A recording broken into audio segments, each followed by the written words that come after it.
को प्रभु का धन्यवाद, उसकी महिमा करते हैं। मैं अपने जीवन की एक गवाही आपके बीच में बांटूंगी। वो गवाही मेरा दर्शन है जो मैंने देखा है, जो प्रभु ने मुझे प्रार्थना के दौरान दिखाया। मैं आपके बीच में बताना चाहती हूँ। मैं एक दिन प्रार्थना कर रही थी और उस प्रार्थना में परमेश्वर ने मुझे नरक का दर्शन दिखाया।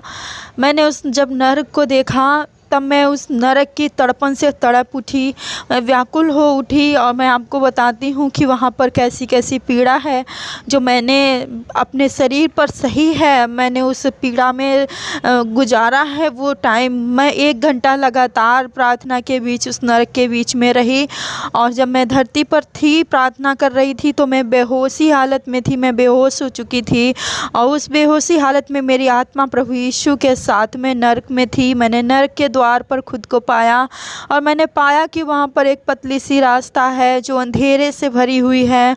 उसके दाएं बाएं बहुत सी कोठरियाँ बनी हैं, जैसे जेल में खाने बने होते हैं वैसे वहाँ पर खाने बने हुए हैं। और मैंने देखा कि वहाँ इतनी गर्मी है, इतनी तपन है, वहाँ पर इतना घुटन है कि कोई इंसान वहाँ पर एक पल भी रह नहीं सकता है। और मैं उस बात को अपने अंदर सह रही थी कि प्रभु मैं किस जगह पर हूँ, परमेश्वर मुझे यहाँ से निकालो। मैं वहाँ रो रही थी और मैं यीशु से विनती कर रही थी बार बार, प्रभु मैं आगे नहीं बढ़ सकती हूँ, मुझे यहाँ से चलने दो, मुझे जाने दो और मुझे लेकर चलो। मैं ऐसे करके परमेश्वर के चरणों में थी और विनती करती रही, लेकिन प्रभु ने मेरे हाथ को थाम लिया और मुझे वहाँ से हटने नहीं दिया।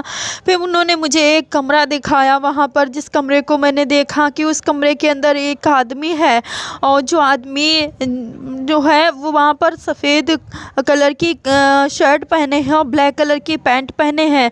मैंने जब प्रभु से पूछा पिता ये कौन है, तो उस परमेश्वर ने मुझसे कहा देखो ये एक डॉक्टर है और ये जब दुनिया में था तो इसने अंगों का व्यापार किया, इसने नवजात शिशुओं को गर्भ में मार दिया, इसने मोटी कमाई कमाई, इसलिए यह यहाँ पर है। जब प्रभु ने ऐसा कहा मेरे अंदर डर बढ़ने लगा, मैं बहुत घबराने लगी क्योंकि मैंने ऐसा कभी देखा नहीं था। मैंने बाइबल में लोगों के दर्शनों से सुना था, लेकिन मैं खुद उस चीज़ को फील कर रही थी। मैं बहुत तड़प रही थी वहाँ पर। और फिर परमेश्वर ने मुझे दूसरा कमरा दिखाया। उस दूसरे कमरे में मैंने अपनी दादी जी को देखा। मैंने देखा मेरी दादी माँ वहाँ पर है, जो वो मर चुकी हैं, अब वो सच में इस दुनिया में नहीं है। मैंने उन्हें देखा तो मैं और डरने लगी मैं। फिर प्रभु ने मुझे तीसरा कमरा दिखाया। उन्होंने मुझसे तीसरे कमरे के विषय में जब मैंने उनसे पूछा प्रभु ये कमरा खाली क्यों है, क्योंकि तीसरा कमरा खाली था, तो परमेश्वर ने कोई जवाब नहीं दिया। उसके बाद उन्होंने मुझे चौथा कमरा दिखाया जिसमें मेरे मरे हुए चाचा जी थे। मैं और डरने लगी कि यहाँ क्या हो रहा है, यहाँ पर सब मेरे रिश्तेदार कैसे निकल रहे हैं, यहाँ पर मेरे अपने क्यों आए। और मैं बहुत तकलीफ़ में पूछती रही परमेश्वर से ही चीज़, जिससे मैं पूछती रही प्रभु बता दो, लेकिन उन्होंने मुझे नहीं बोला कुछ भी। उन्होंने मुझे 5वां कमरा दिखाया जिसमें मैंने देखा कि मेरे नाना जी हैं और वो मर चुके थे और सच में वो मर चुके हैं और मैं उनसे बहुत प्यार करती हूँ। और मैं अपने नाना जी के कारण वहाँ पर बहुत व्याकुल हुई। मैं प्रभु यीशु के चरणों में गिर गई और गिर कर मैं अपने नाक को रगड़ कर विनती करने लगी प्रभु दया कर दो, मेरे नाना को यहाँ से छोड़ दो, जाने दो। मैं अपने नाना के सब कामों को गिनाने लगी कि पृथ्वी पर मेरे नाना ने बहुत भलाई की, बहुत अच्छाई की, प्रभु इनको यहाँ मत रखो, इनको जाने दो। और मैं खुद से उस दरवाजे को खोलने की कोशिश करने लगी कि मैं अपने नाना को वहाँ से बचा लूँ, लेकिन मैं नहीं बचा पा रही थी। ऐसे करके वहाँ पर मेरे साथ होता रहा। मैं बहुत तकलीफ़ में पड़ी रही और मैं बिल्कुल बेसुध रही। मेरे अंदर बिल्कुल ऐसा लगता था कोई सामत नहीं बची। फिर जीसस ने मुझे अपने हाथों से उठाया। मैं ज़मीन में उनके पैर में पड़ी थी तो उन्होंने मुझे उठाया। जब मैंने देखा कि यीशु मसीह मुझे उठा रहे हैं और वो रो रहे थे, उनकी आंखों में बहुत आंसू थे, वो रो रहे थे। उन्होंने मुझसे कहा बेटी देखो, मैंने तुम्हारे ख़ानदान पर जो अनुग्रह नहीं किया वो अनुग्रह तुम्हारे परिवार पर किया है। और देखो ये तीसरा कमरा जो तुम खाली देखती हो ये तुम्हारे लिए है और ये तुम्हारे परिवार के लिए है। यदि तुम मेरी विधियों को ना मानोगी, यदि तुम निश्चिंत रहोगी ज़मीन पर कि मैं स्वर्ग ही जाऊंगी, और तुम मेरे काम को पूरा ना करोगी, मेरे स्वभाव में ना जियोगी और लोगों को ना बताओगी इस बारे में, और लोगों के लिए प्रार्थनाएं नहीं करोगी अगर, तो तुम्हें भी यहाँ तीसरे कमरे में आकर रहना होगा। जब मैंने ये बात सुनी कि वो कमरा मेरे लिए है, मैं टूट गई मैं पूरी तरह से टूट गई और मेरे पैर से लगता था ज़मीन निकल गई, कुछ बचा ही नहीं मेरी लाइफ में। जिस स्वर्ग को जाने के लिए मैं मेहनत कर रही हूँ, जिस स्वर्ग को जाने के लिए मैं फास्टिंग प्रेयर सब कुछ करती हूँ, लेकिन परमेश्वर ने कह दिया वहाँ नहीं बल्कि नरक में तुम्हारे लिए कमरा है। मैं बहुत उदास हो गई और रोने लगी। वहाँ पर बहुत पश्चाताप मैंने किया। अब वो जलन मेरे शरीर से हट नहीं रही थी, वो घुटन मुझ पर पूरी तरह हावी थी। अब इसी से परमेश्वर ने मुझे छठा कमरा दिखाया। छठे कमरे में मैंने एक औरत को देखा। वो औरत जो थी उसके जो बाल थे वो कीड़ों से बने हुए बाल थे। उसकी नाक में केंचुए की नथुनी पहने थी। उसके कान में जो बिच्छू थे वो लटके हुए थे, टॉप्स थे बिच्छुओं के, जिंदा थे वो सब कीड़े उसके ऊपर। और मैंने उसके कंगन की जगह, पायल की जगह, कमरबंद की जगह सांपों को लिपटे देखा। फिर प्रभु ने कहा देखो ये डांसर है, ये नाचती थी दुनिया में इसलिए ये यहाँ पर है। फिर उन्होंने मुझे सातवां कमरा दिखाया। सातवें कमरे में मैंने बहुत सुंदर से लड़के को देखा जिसकी उम्र 21 से 26 के बीच होगी। मैंने उस लड़के को देखा, वो बहुत सुंदर था, बहुत ज़्यादा सुंदर था। और वो उसके हाथ में एंड्रॉयड बड़ा सा फ़ोन था, वो दोनों हाथों से अपने फ़ोन में मस्त था। और यीशु मसीह ने मुझसे कहा देखो बेटी, इसने अपना समय फ़ोन को दिया, इसने फ़ोन के ज़रिए बहुत दुनिया में पाप फैलाया। ये फ़ोन का दास था, गुलाम था, ये लोगों को अपनी ओर आकर्षित करता था, इसलिए यह यहाँ पर है। फिर प्रभु ने मुझे एक 8वां कमरा दिखाया। उस 8वें कमरे में मैंने देखा एक नेता बंद है। फिर प्रभु से पूछा ये कौन है, तो प्रभु ने कहा यह एक नेता है जो उद्योग मंत्री था, जो रेल मंत्री था, ये दोनों पद पर था, लेकिन इसने कालाबाजारी की, इसने जनता से धोखाधड़ी की, इसलिए यह यहाँ पर है।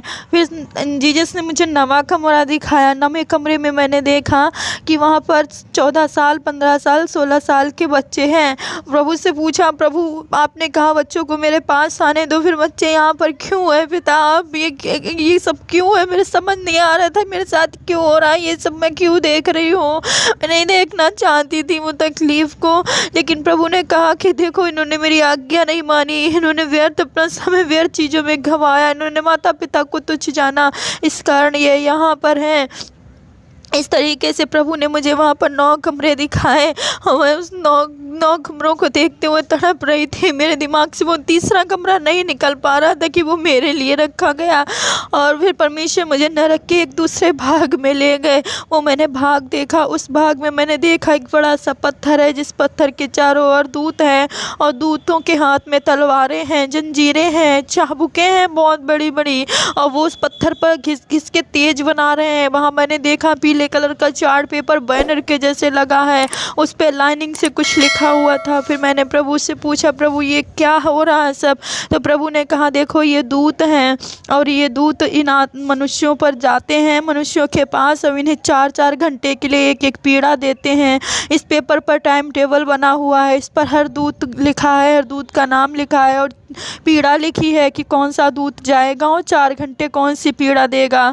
जब एक पीड़ा 4 घंटे तक बीत चुकी होती है तब दूसरा दूत जाकर उन्हें पीड़ा देता है। इस तरीके से उन्हें सताया जाता था जो वहाँ जेल जैसी उस नरक में बंद थे। और फिर परमेश्वर ने कहा देखो तुम्हारे यहाँ जैसे 7 दिन बीतते हैं वैसे यहाँ 7 दिन बीतने के बाद ये चार्ट पेपर बदल दिया जाता है और उससे दुगनी पीड़ा का चार्ट पेपर लगा दिया जाता है।